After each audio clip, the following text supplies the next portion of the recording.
This episode of PodCRASH was recorded live in Pasadena, California, and on Skype. If you're looking for idiots and people that are acting immature, that's more of a male attribute. One of the interesting things for me about the show is the gender dynamics in that... And I'm speaking from experience, of course. You know, I've seen some of these other zombie films. I feel like maybe I would actually be able to handle the gore and all of that. The DVD is not dead. Long live the DVD.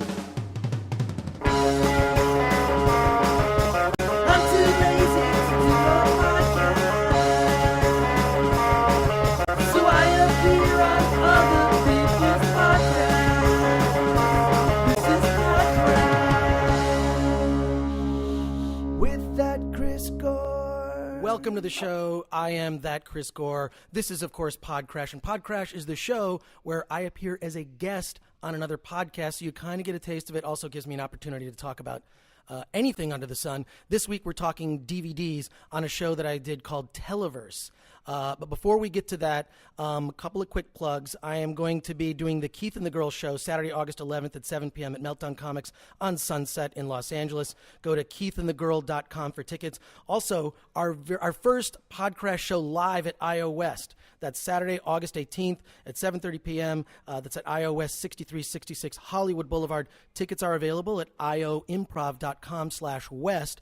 And also, I am proud to announce that I will be at DragonCon in Atlanta, Georgia, August 31st through September 3rd. Yeah, actually, I'm going to be there. I'm going to be there the whole weekend, August 31st through September 3rd. I'm going to be doing some cosplay there. It should be a lot of fun. I'm going to be doing PodCRASH Live and some other events. You can go to dragoncon.org for more details on that. I don't know exactly what day I'm doing PodCRASH Live there. Once I get the details, I will announce it to you, but I'm going to be all over the place. I might be doing a little surprise drop-in stand-up in the Atlanta area. And just a quick reminder, we do have a YouTube channel that we just launched, a PodCRASH TV. Just go to YouTube and look up PodCRASH TV, subscribe, check that out. But you notice that the audio may sound a little different, and that's because I am here live. I'm live. Well, actually, I'm live right now, but this isn't live. You're listening to this later. I'm here at Interact, which is my only DVD store, favorite DVD store and only DVD store that I've been going to for more than a decade. And I'm sitting here with the owner of the store, Dave Sparks. Hi, Chris. Hey, Dave and I have known each other for like more than 10 years since I've been coming here. And you just reminded me that you'd never sold Laserdiscs here. No Laserdisc, no VHS. So your memory is a little flawed, but it has been probably at least 10 years, definitely. Yeah, but I moved to Pasadena in 1996 and discovered your store. And it was, at the time, a CD-ROM store. And, then it transitioned into, in the late 90s, DVDs. Right. Yeah. And it's kind of like, what I liked about you is you're no bullshit. You are like, no, you walk in and you're kind of like, you will roll your eyes at stuff. You have people that like, I mean this in a good way. Like you are like, for me, like an old punk. There's a little old punk in me, and the customer is always right, but if they're wrong, they're wrong. So the eye roll has been known to pop up occasionally. But then also, like, what I love about your store too is the fact that you have the best music here. That comes from weren't you involved in music like in college? Yeah, my background is music industry before I opened my own store, college radio, college record store, booking concerts, a stint at A&M Records back in the early 90s. But I've been, running my own store since 94. We've been here since May of 94. And your slogan, fiercely independent since 1994, still holds true. Still fiercely independent. And here's what's great is I remember that there was a Blockbuster on the corner, right? Like right on the, I mean like 2 stores down from you. Yeah. Was a Blockbuster, and you outlived them. When we moved, we opened in 94, we moved to this location in 95, and we were computer software only. So Blockbuster didn't really interest us, but there was an Egghead up the street. I don't know if you remember them. No, I don't remember the Egghead. Egghead Software was the big software store back then. So when we survived and they didn't, that was our first sort of victory. And, we've outlasted a Tower Records on the corner, a Blockbuster, a Borders, plus a dozen other chains that have disappeared since, CompUSA and Circuit City and, who else? Yeah, name it. But what's weird is that I've been coming here for more than a decade, but it's one of those things where it's like, and this, I guess, I don't know, maybe this is the Detroit in me, is like, I love to go to a store where the person I'm giving the money to, I know that person. It's not some faceless corporation. I would even come into your store and say, I know that I can get this at Best Buy. I just want to buy it from you. Right. And we've had that over the years from customers, and it's a great feeling. You know, people will come here to support independent retail. They understand it, they believe in it, they appreciate it, and that's, you know, that's the best feeling there is, when people understand what you're doing, why you're doing it, why you have a love for it. And, you know, we've always been very price competitive, maybe to the point of hurting ourselves at some point. Speaking of that, I actually brought in some used DVDs to sell you. There you go. What do I have here? I've got a documentary, William and Catherine, A Royal Romance. I will never watch that. I have no idea what this is. I'm sure my work will make me watch that. And then a movie only available at Walmart with Christian Slater, Dawn Rider. I will never watch that also. But I am happy to give this to you used. And actually, I have to thank you, because there were some dark periods in my career where I really needed the money. When I came in here to sell DVDs, I'm serious. Like, you saved me. Of course, we should note these are all open and they've been fully reviewed by you. Oh, no, yes, these are not. Yes. Of course, they've been opened and I reviewed them already, and now I'm selling them for used for cash. But you do pay the best. That's why I go here. I mean, as much as I love Amoeba and some of these other places, you're the guy that pays the best, and also it's like I know you. I feel like I know you. Like, I've known, you know, your family. Right. I've known, like, you've seen my kids come in here. And the other thing I do love about your store, as much as we are both family men of a sort, you carry porn, and I love that. It's like that to me is like the barometer. It's like, okay, you know what, you're no BS. You carry, you know what? It's like, it's no judgment. It's like, there it is. There's the porn section. Yeah, and it used to be a much bigger section than it is now. It used to be pretty prominent in the store, but, you know, the internet is sort of, along with everything else, destroyed the need for people to actually pay for porn. So, you know, it's now relegated to a back hiding place. But we still carry it. We're still proud of it, and we still own it. So, well, the reason I'm here, not only to have you listen along with me to the clips from Televerse, this podcast that I appeared on, is that you sent out an email to all of your customers that, the store might have to go away. Yeah, basically we have made a deal with our landlord to reduce our rent by over half because we just couldn't afford to pay what we were paying. And in exchange for that, we said, go ahead and put it up for lease. And when you lease it, give us 30 days and we'll be gone. So, you know. Dave, when I tell you this, when I got the email, when I got the email from you, it just broke my heart. I was actually driving. I was driving and checking my email, and I saw the email. I pulled over to read the email. Okay, I'm being safe. I rushed right over here. I mean, I called you. I said, this is heartbreaking because there's so few of the mom and pop stores that I love that even exist anymore. Like, there was a store that I shopped at in Michigan forever, Dave's Comics, run by a guy named Dave Huxley, that I love. There was another store I used to buy furniture and clothes, Cinderella's Attic. Like, I love those where I know the person I'm giving the money to, and I feel like that's starting to go away, you know, as we all shop online and save money on tax and shipping and that. And I admit I've done that. Now I don't want to sell you these DVDs. I just want to give them to you. That's my donation. But it really broke my heart to see that, because this place is not just like, it's somewhere where I feel like I should be giving you money because I get therapy when I come here. You've seen me through relationship hard times over the last decade, and between you and the guy who cuts my hair, Wolfgang, I save myself $150 an hour in therapy. Because I'll come here and, you know, I'm here to shop for DVDs and video games. You also carry, you know, Xbox and PS3 games. But I'm not here to shop. I'm here to vent my relationship, you know, woes on you. So I thank you for that. And then also thank you just for, like, the years of just, like, paying me more money than you probably had to. But do you see any way out of this? I mean, like, because here's what I know factually. 2012 is the very first year where sales of downloads will actually surpass sales of DVDs. DVDs, you know, in the form of movies and television. More people they're buying it off iTunes, they're downloading it, both legally and illegally. But I think the illegal is actually negligible in the big picture, because you really need the mainstream consumer to adopt that, which they never will. It's just too much of a pain in the ass, and I don't do that. I honestly don't do that. It's this obligation, also just being like someone who's made content. I can't do it. But is there any way out of this? I mean, do you see any way out of how long will the DVD consumer be around? I still like to have that box. Everybody says, I just want the box. And you even have a whole boxed section here. Yeah, I mean, it's a good question. I don't know the answer, but I don't think, at least for us, there's a way out of it.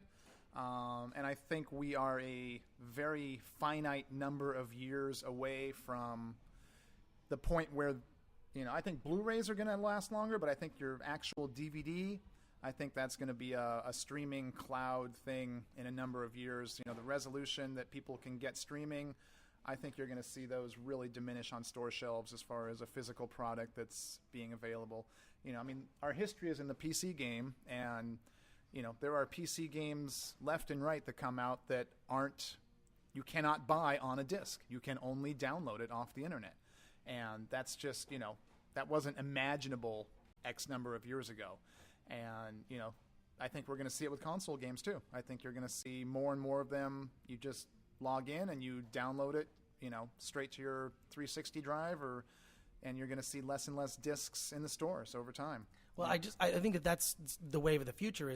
I agree with you that is the wave of the future. People are going to download it. There's something sort of Orwellian about that. There's something just sort of Big Brother-ish to me that, because with my Xbox 360, if it's not on Xbox Live, there's certain games I can't play that won't allow me. They're like, oh, well, we need to check your certificate. Bob, I don't care. I paid for it. Just let me play it. But because there's no internet access, I'm not allowed to play a game that I actually purchased and downloaded. It's also a way, I think, for the studios to monitor your viewing habits. It's interesting.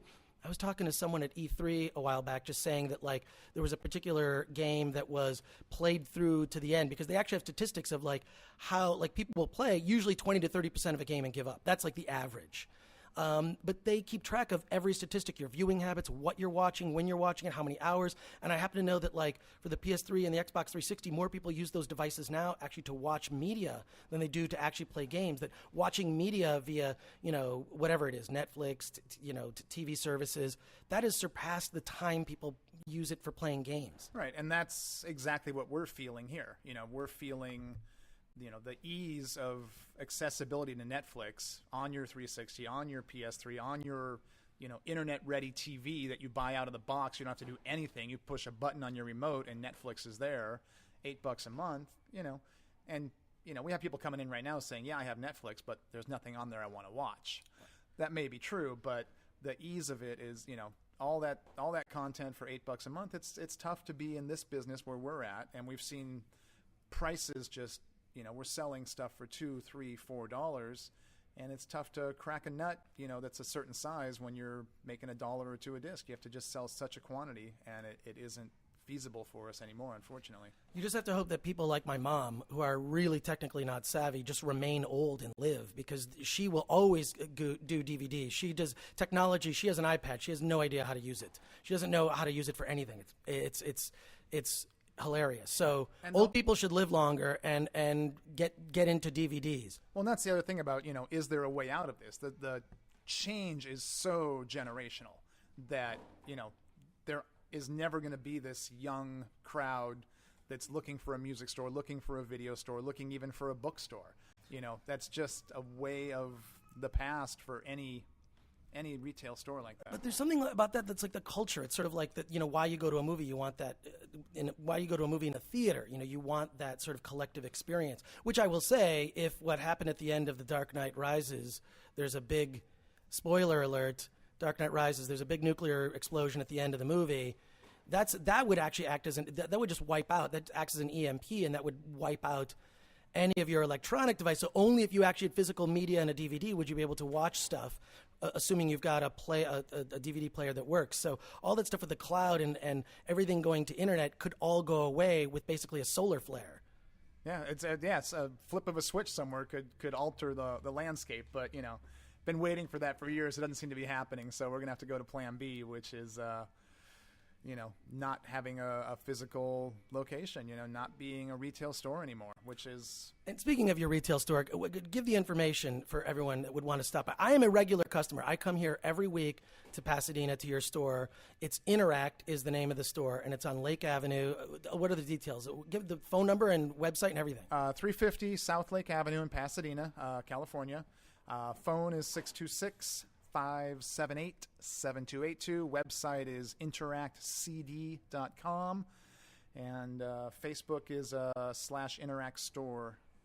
Well, I've been coming here for so many years. I just there's something about it that's also it's a sense of community. You know, when you come here, I know I'm either going to get in some personal conversation in front of people, which is really embarrassing.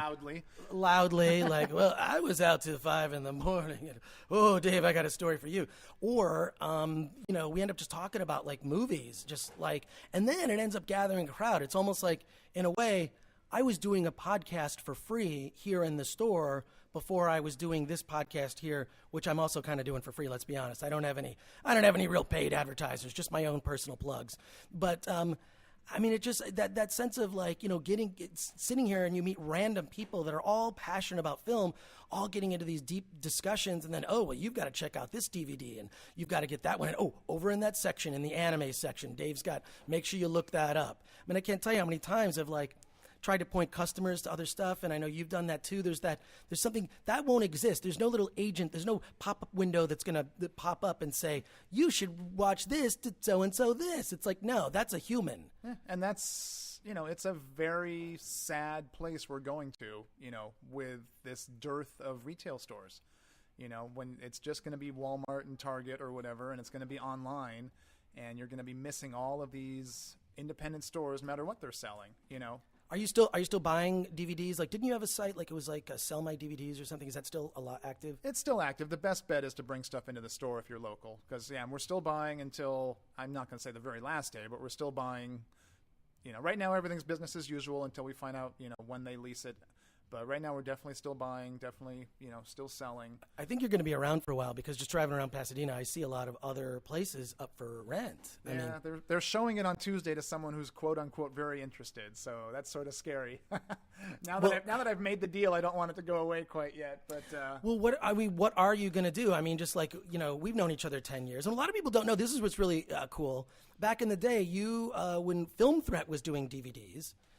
You actually did all the fulfillment of the DVDs. We had this whole system set up. It's like, Dave, could you just do this for me? I'll just pay you, I don't know what it was, like a buck a DVD or a buck a thing. And you were so cool, and you tolerated all that inventory back in the back of Interact. So we've been in business together, you know, in that regard. And I just hate to see the kind of passion that you've had for like the customers and everything else, just have it just go away. There's none of this is around. It's starting to like, we can't all just spend time indoors.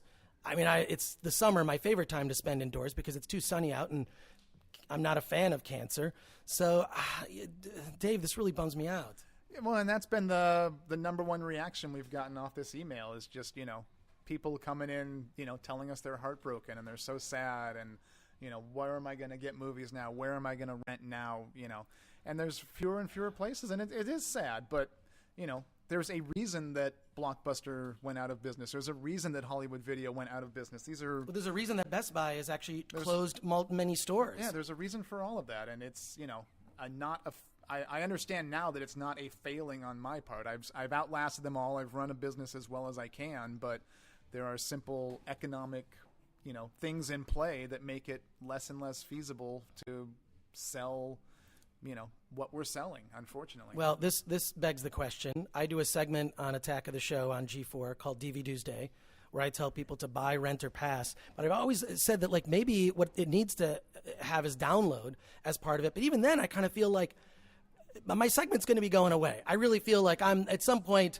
I'm going to be like you. I'm going to be looking for the next thing to do, because I feel that, like, buy, rent, or pass, I don't know that that's sort of how people think of DVD these days. You know, it's you know, so I think 2012 may be my year where I'm going to be transitioning. I think my segment's either going to change or go away. I'm just being honest. I'm being honest, like looking at the marketplace and looking the way technology changes and whatnot. So, yeah, but I can't thank you enough for like your years of doing this. And everyone come here, Interact in Pasadena, California, 350 South Lake Avenue. The phone number is 626-578-7282 before it's too late. And interactcd.com. Please come to the store. We should do like a weekly, I will tweet about this, like some sort of weekly meetup. Like when I come to the store, I will let people know like a day in advance. Like seriously, I will come to the store. It's like, I'll come here.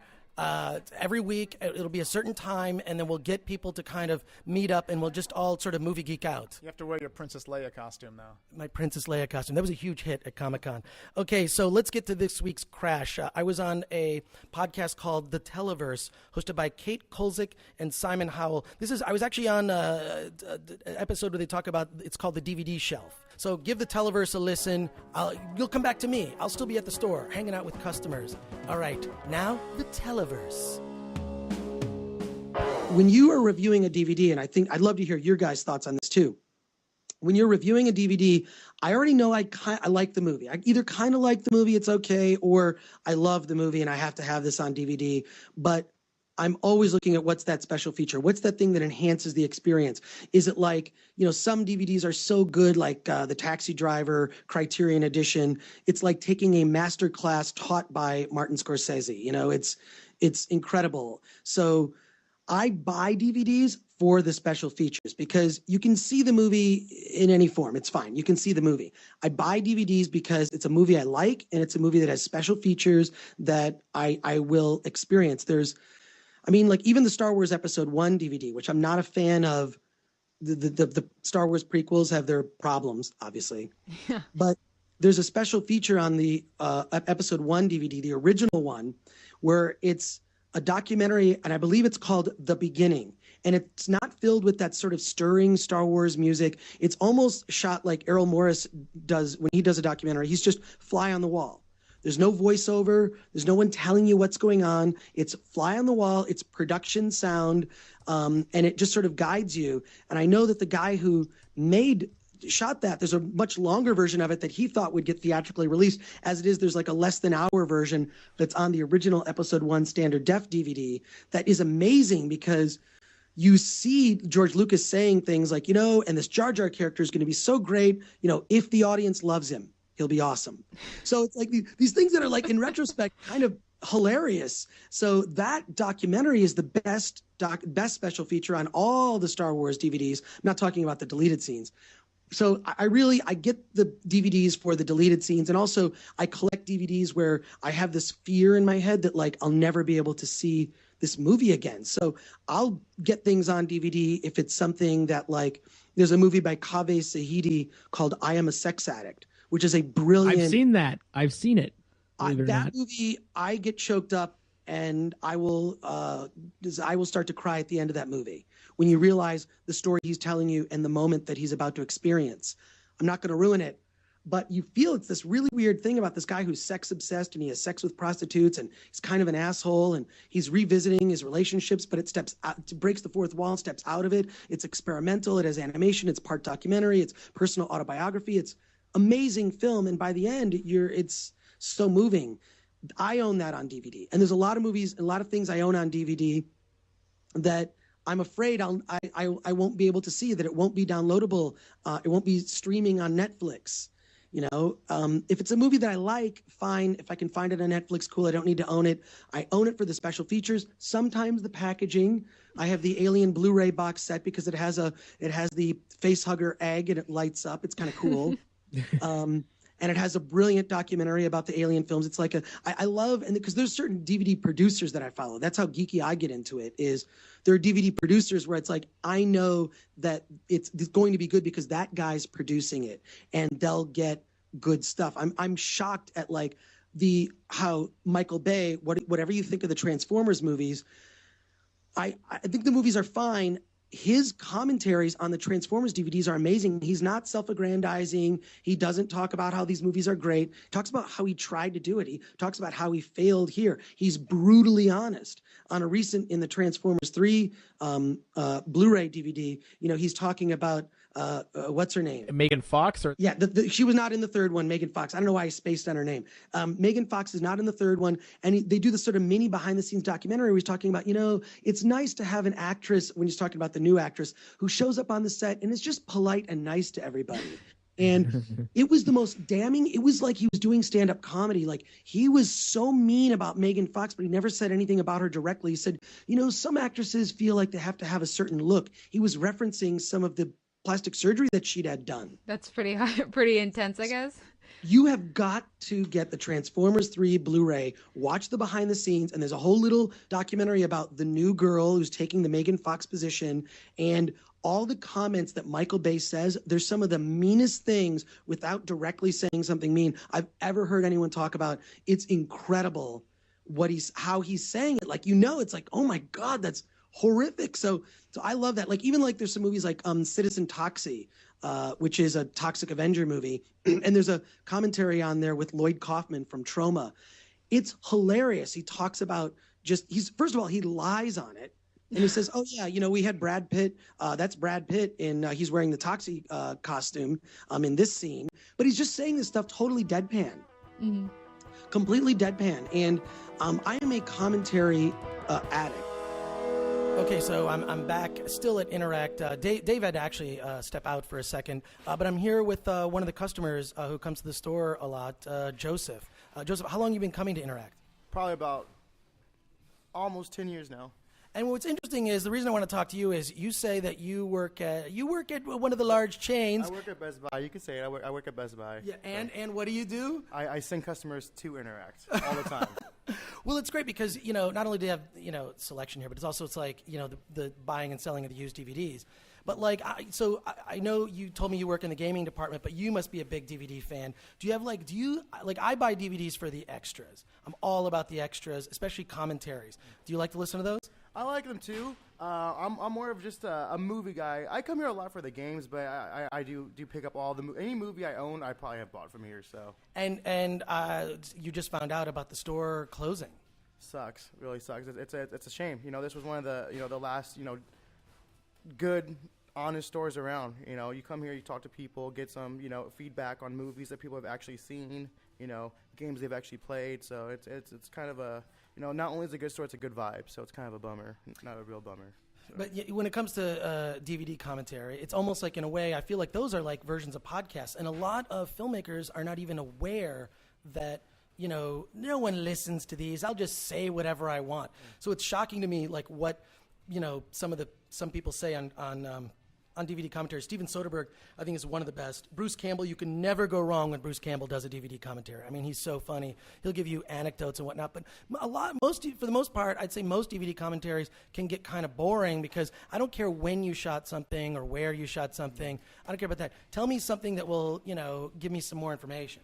Yeah, I mean, well, one of my favorite movies is Ocean's 11, and the new one. And during the DVD commentary, they don't really talk about on scene. It's more like them just explaining what they were going through, what they were thinking, and little jokes in between. So it's kind of cool to hear, from the perspective of, the actors, in that situation. So, like you said, I'm not too interested in, the history of, where they're filming or, what kind of, cameras they're using or whatnot. But, just hearing the actual feedback from them about it is pretty good. So yeah, no, I love that too. Like Chris Nolan, who famously really just doesn't do DVD commentaries, did one for Memento, was the last one he did, but he did one for his first film, Following, which is a lot like Inception. There's no commentary track on Inception, but if you listen to the commentary on Following, which was his first feature film, the commentary could almost really follow Inception. Inception was awesome. Actually, I've never seen Following. I am a Nolan fan, though. Memento, awesome movie. You got to find, first of all, Following, not available streaming, but Following you can rent from Netflix, or you could probably find used here at Interact. But I'm sure I could find it here, probably. Yeah, but it's one of those. It's like it was his first feature, shot in 16 millimeter. It's like in black and white. It's very simple, but it is very Inception-like, and there's a commentary track on it where you may as well have used that for Inception, the commentary track.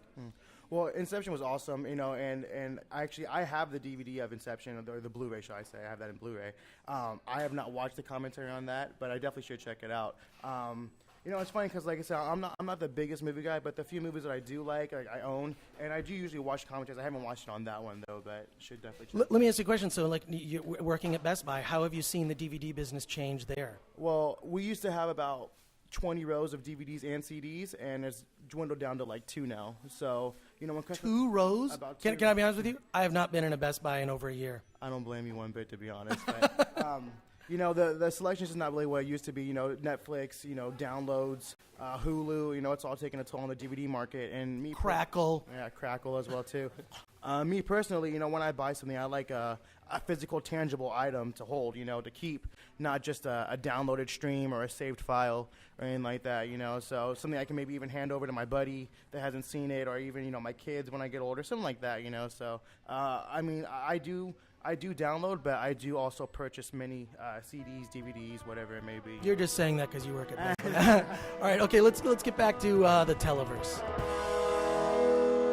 But I do like things like even like Breaking Bad, which has commentaries on, I believe, almost all the episodes. It's weird how they'll skip episodes, but it's also it's a scheduling issue, like making sure to get everyone together. And I know, like when I produced and I co-wrote this movie, My Big Fat Independent Movie, which I think you should all get because in fact, I think the special features on it are actually better than the film. But I'm kind of hard on myself with this stuff. But it's a scheduling issue. Like I was trying to get all the actors together to record. I wanted a drunk commentary from all the actors. So I asked all the actors what their drink of choice was, beer, vodka, whatever. Got them all in a room, and they got drunk and they talked about the movie, and it was fun. Well, another one for that is Cannibal the Musical, by the way, which has a fabulous commentary. Oh, Matt Stone and Trey Parker. I mean, they've got ones where they've done drunk commentaries, and they really have gone out of their way to do some interesting special features.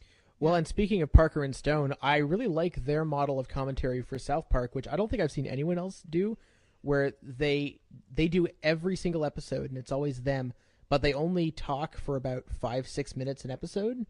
The rest of the episode features no commentary, and I think it's better than crowding all, just sort of piling on a bunch of thoughts for one episode and then taking 3 off. I think it's better to have something to say about each episode, but then also not sort of stretching out longer than they need to, or going on laboriously in too much detail. I think that's a good option for some shows that other things should consider. Yeah, it's like even Kevin Smith's Red State DVD, which came out. He did a Red State podcast, and he took the episodes of the Red State podcast and put it on the DVD just as an audio feature. So, because, just having produced many DVDs, the one thing that I do know technically is there's so much room for audio. I mean, you could have 10 commentary tracks if you wanted to. I think that's a little excessive, but I do love that kind of thing, and the fact that like you can do, here's the deleted scenes, here's the deleted scenes with commentary. I mean, I like those.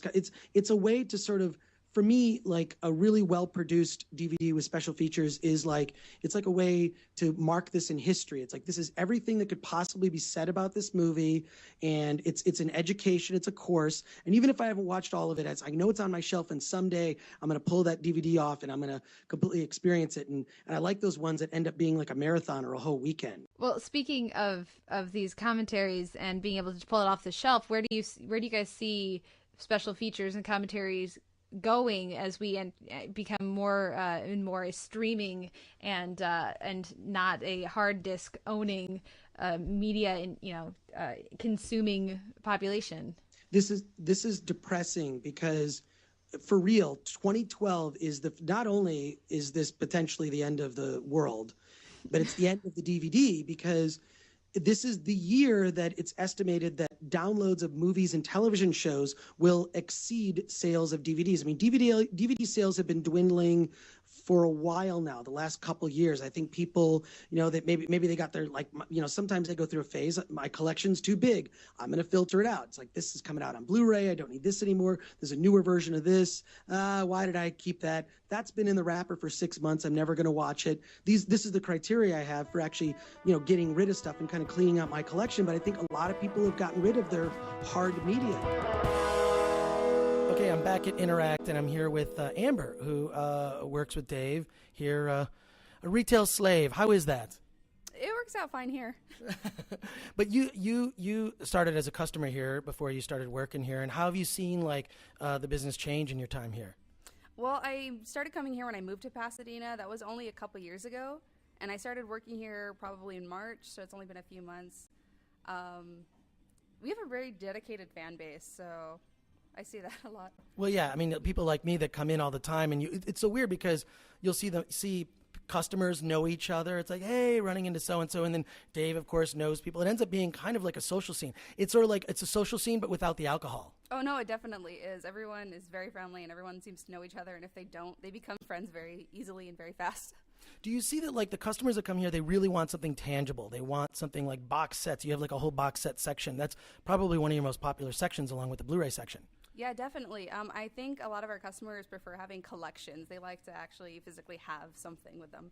And now, you can't hear this on the podcast, but Amber's smoking hot, I got to say. So do you get hit on by customers? I do, but they're very sweet most of the time. Nothing too bad. They're not threatening. They're not threatening, and you have that professional relationship. That's what I like. That's what I've always liked about you. You will tell me to go F myself. Definitely. Great. Okay, let's get back to the Televerse.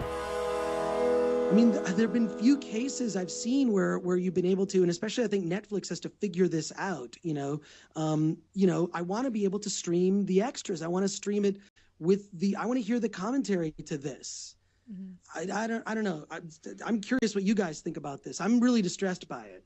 Yeah, they're gonna have to accommodate those things for sure, and I'm hoping they do it soon. I think it's just a matter of the shift has taken place too rapidly, maybe more rapidly than anyone was really hoping, other than maybe the streaming arm of Netflix, and they don't seem prepared to handle that yet. I'm hoping that there will be allowances made for that kind of content and for it to be accessible, as widely accessible as it is in DVD format.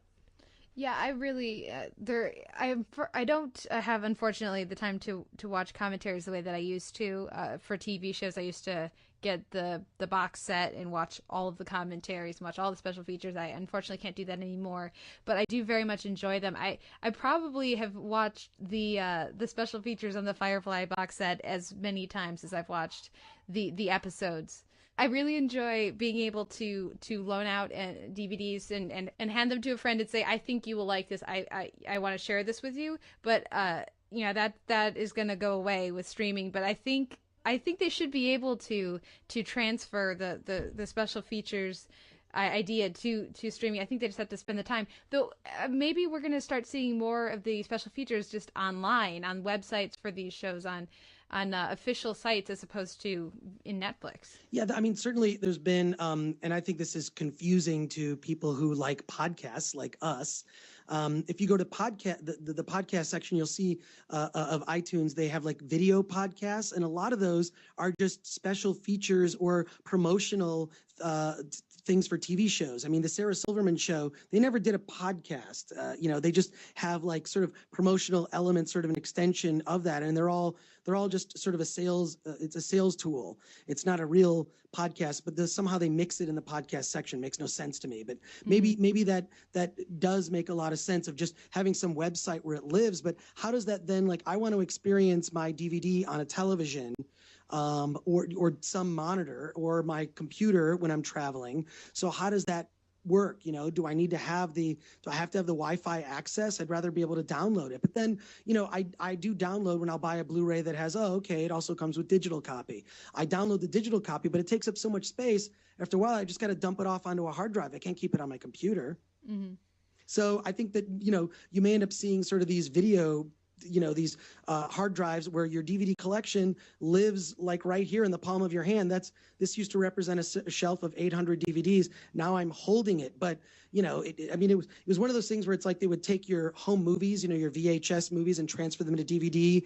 And one of my jobs when I worked at the video store, I also worked at a video store, Simon.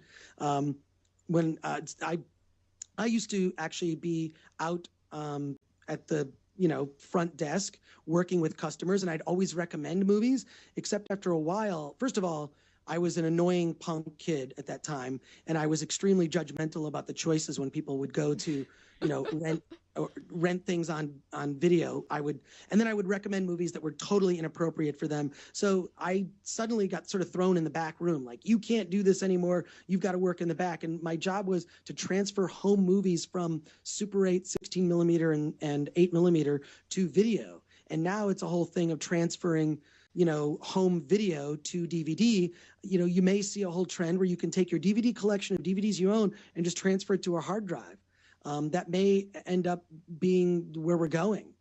I don't know. I'm just like, I fear for the future just because it's like, I want to preserve. I like also that thing. It's like a book, you know. It's a physical thing to hold. Yeah, exactly. But I really think though that it's a generational thing too, because you know, there's a whole generation coming up that doesn't care, would rather not be, you know, burdened by having stuff. I came from a stuff generation, and frankly, I got too much stuff. I will say it's all alphabetized and organized, but I do have too much of it. Yeah. I mean, look, you know, you're a DVD collector. Is it alphabetized? And I love seeing how other people have their, like, my collection is alphabetized, but then I do break it down a little bit. I'll take TV on DVD and it's its own section. That's half of a shelf. Well, you have to do that. I've got another section. It's all music related and or music documentaries. So there's that. Then I have a documentary DVDs. Then I have your standard, like, you know, these are narrative movies. So I'm curious, how do you guys, you know, store your DVDs? TV alphabetical, and then film alphabetical. I don't have enough movies to warrant so many categories. Personally, I live a fairly Spartan existence, and I don't really collect things. So I actually can't speak to that. Although it sounds very much, Chris, like your room probably just resembles a video store. Well, as soon as anybody starts talking about the way in which they organize their collection, assuming it's not just alphabetical, I immediately go to high fidelity and the autobiographical ordering of records in that movie. We should wrap up though. Do you guys have any final thoughts on DVDs and on streaming and special features? The DVD is not dead. Long live the DVD. Okay, I'm back with Amber here at Interact in Pasadena. Amber, you guys have a lot of, I mean, in addition to having adult pornography on DVD, you have a lot of unusual stuff. I mean, there's like a whole anime section, there's a music section. What would you say is the most unusual DVD someone's bought here? I think there's a movie called Clown Hunters, which is basically a bunch of guys hunting for clowns, like their gain. And yeah, someone actually bought it, but then they returned it a week later, so I don't know if that counts. Well, do you realize that, like, I will come here, I'm not necessarily clown hunting, but I'm definitely weird DVD hunting, and a lot of, like, you know, I do this thing on Attack of the Show, on my DVD Tuesday segment, where I have a thing called a quick pick, and I always will come here looking for some weird DVD where it's like, maybe even the company went out of business, who knows, but it's like a weird, like, how did this even get released on DVD? Oh, we have so many of those, but they have really cool titles, like, you know. We should go look. Yeah. We should go look, like, right now. We should go. Where would be that section? Probably the clearance section. The clearance section? Let's go to the clearance section, like, right now. I want to start looking through the titles. All right, what do we got? Oh my God, look at this. It's all stuff that's kind of a ripoff of big movies, like Satan's Little Helper. Definitely. What else? What else is here? Oh, let's see. Space Girls. Space Girls in Beverly Hills. Just like so much stuff that it's like, well, there is Tango and Cash is here, so that's, you know, some classy stuff here. But some of this stuff I just never, what the hell is it? Neil Patrick Harris in a movie called Animal Room. Oh, wow. What is this? And it's $5. The great thing about these movies are the taglines, too. Yeah, I love this. It says Neil Patrick Harris, Matthew Lillard, Animal Room, echoing alarms of Clockwork Orange. It's trying to compare itself to Clockwork Orange. This looks so bad, I have to get this. Oh, there's a lot of movies like that, definitely. Oh my God, this is awesome. Okay, kind of like how Killer Clowns from Outer Space, like, you have to watch it. Yeah, well, there's certain movies that just based on the title, I want to see it, and then usually they never live up to the title. I don't know that never. Animal Room is not necessarily going to live up to the title. All right, back to the Televerse. Especially when he's on the bus bragging about hooking up with a 14-year-old. Yeah. A 13-year-old, actually. Who he thinks is a 14-year-old. It's that bizarre sense of humor where it's like, who do I like in this situation? I think probably the most likable character is Dan Ashcroft's sister, Claire, who's a documentary filmmaker, and she's trying to get this earnest documentary made, and she meets this, you know, guy who is in some 80s band to try and get some funding for her documentary, and he starts going, I mean, it's just the weirdest scenario, and what's funny is that the show was not a success but it sort of has this underground people who are obsessed with it. Like it's one of those things where if you know someone who was a fan of Nathan Barley, you can say something as simple as "keep it foolish," and they know what you're talking about. Yeah, when you talk about Claire, one of the interesting things for me about the show is the gender dynamics, in that there's really one main female character, but there's also Sasha, who works at the at Sugar Ape and is the Right. secretary, for lack of a better word, and they're the two, I would say, least foolish and most just intelligent, but also just nice or decent people on the show. And I'm curious if some of that is just maybe the writer's not feeling necessarily as able to write from that perspective, or just if there's an inherent maleness to what Chris Morris and Charlie Brooker see as this effect of the internet age. Well, I mean, let's be honest. When it comes to the internet, I would say that if you're looking for idiots and people that are acting immature, that's more of a male attribute. And I'm speaking from experience, of course. Well, but it depends on what you mean by that. You can also go to some Twihard forums and find some of the Twilight moms who maybe are not the most mature people either. Well, that's absolutely true. But I think when it comes to television writing, we're not talking about reality necessarily, but when it comes to like TV writing and TV characters and the way people are portrayed, I mean, men are portrayed as idiots. I mean, it's that's sort of like every sitcom these days. The men are the idiots, the women are the ones that are practical, and I think it depends on who's the viewing audience that you're targeting.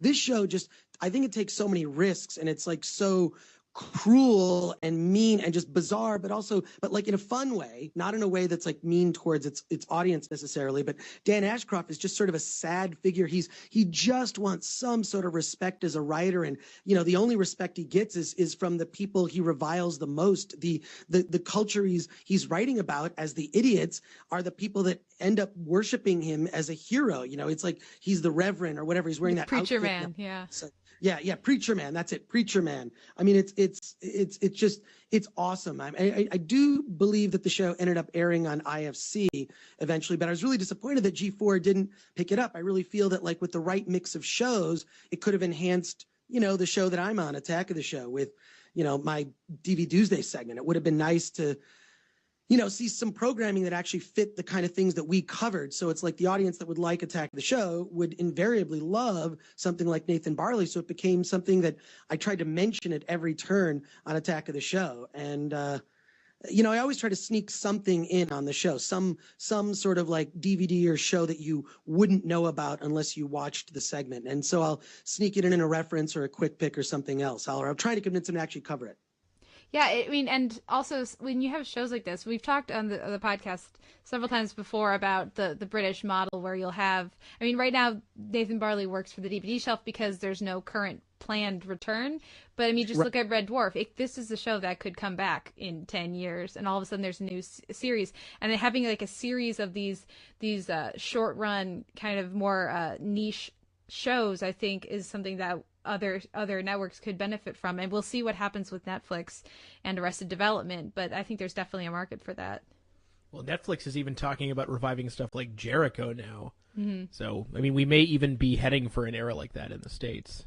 No, it's exciting. I think that the British model is actually much better, because rather than ordering 13 episodes, I don't know why that would ended up being the number. And now they just break them up. Like if you look at Walking Dead, they do like 6 episodes and then 7 or 7 and 6, however it was, they broke it up. I mean, the British model is much better because you can just do 6. And I feel that takes pressure off the writers. You can really focus on doing a much better shorter seasons. And if you look at television shows like Lost, I think Lost's biggest flaw was the fact that there were just too many shows. There were too many shows, so you end up getting those filler episodes or episodes that have nothing to do with the main story or even the main characters, and it gets frustrating. I think the British series really have the right idea, whether it comes to, any of them. And of course, we do get the cream of the crop being here in the United States. When you see BBC, when you get the stuff that actually filters up, filters here on video, on DVD, yes, on video. I do remember video.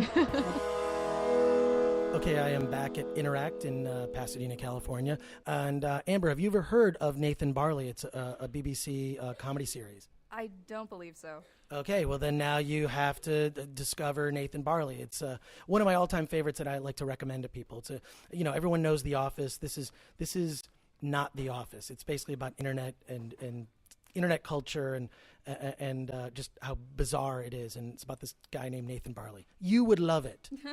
Sounds really cool. But it's just funny, like hanging out with you at the store. It's like it brings back memories of my first my job through high school and college was I worked at a video store. Then it was VHS.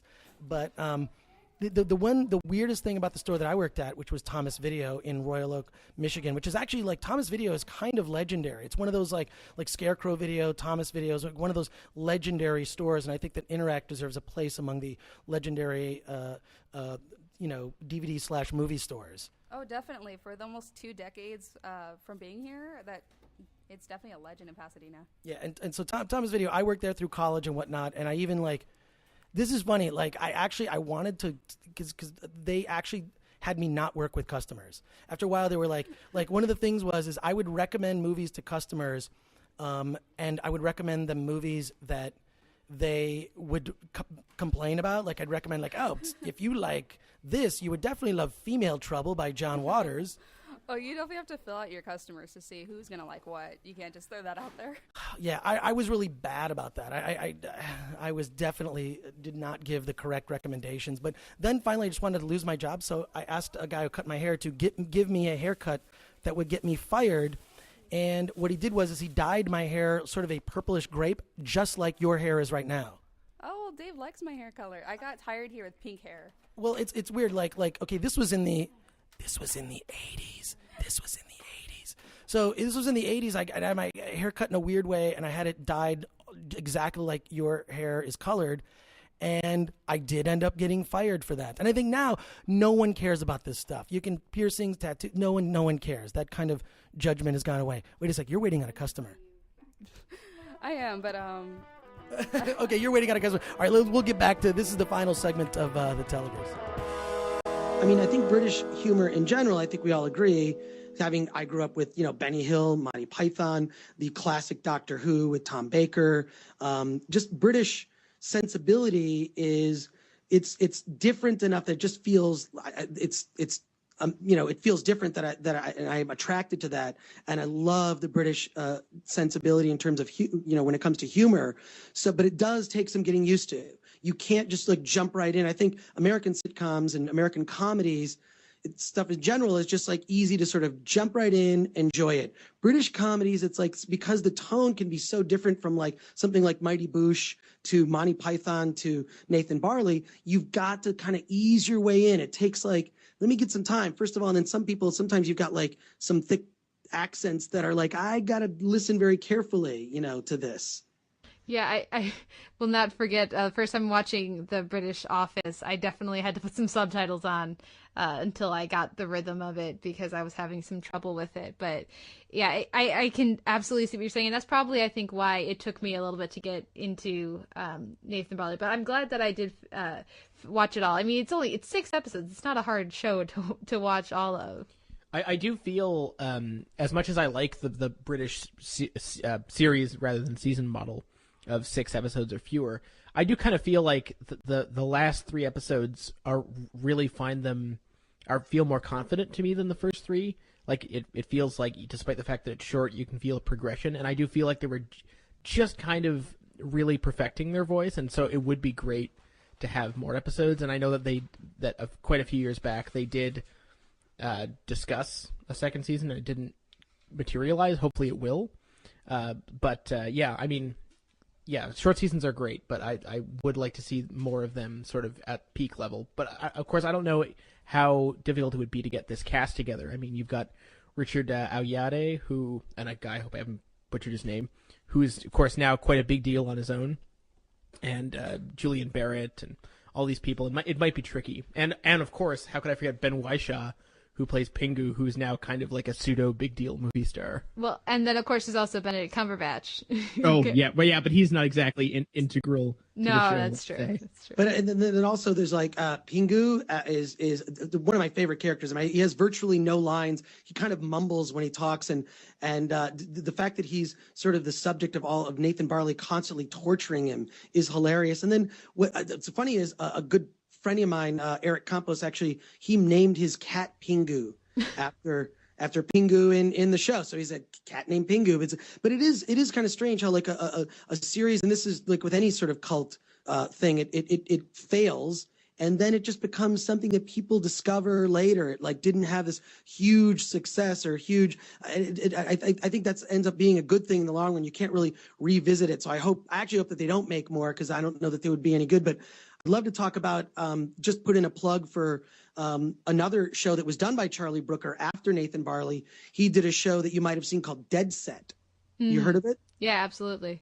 Yeah, Dead Set, which is basically it's the zombie apocalypse breaks out, but it's during the filming of a live episode of Big Brother in the UK. So what's cool about it is that it introduces a character. The lead character is a lot like Zoe from Left 4 Dead, the video game. I mean, exactly like she has the Converse shoes and the jacket and the way that the show's done, it's like 6 episodes. It's a zombie series, but it does have an end to it. It's not like Walking Dead where it keeps going. It has a definitive end.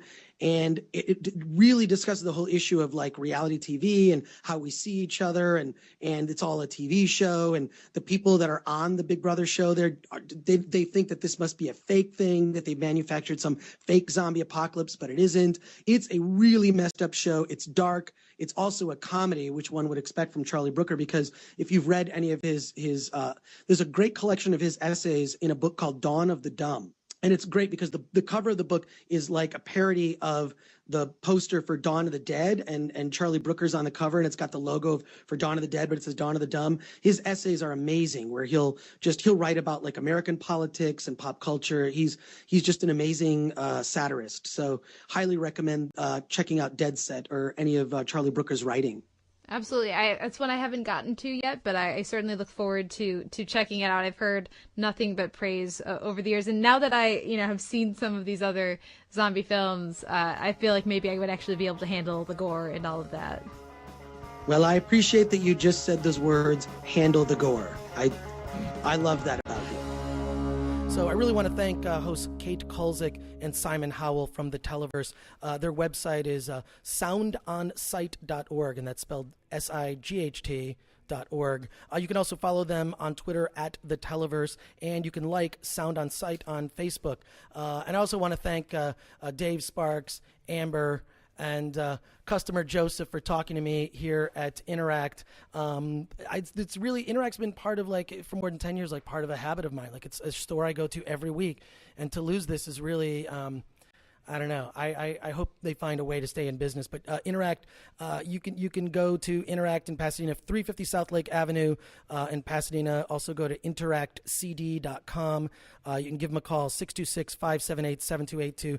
And I'm going to be here once a week. I'll be announcing like when I come here once a week, I will let you know when I'm going to be here via Twitter. So if you want to hang out and talk DVD, talk movies, I'll be at Interact in Pasadena every week. So also the quick little plugs for PodCRASH. You can follow me on Twitter at that Chris Gore. You can follow the show at PodCRASH Show. Like us, facebook.com/PodCRASH.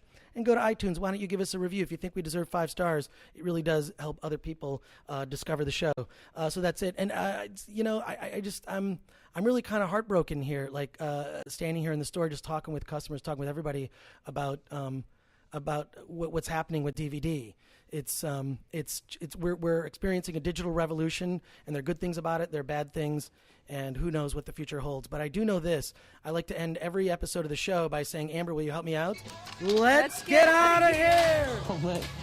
8 times in a row, he just fired up my muff. Pretty loud, yeah?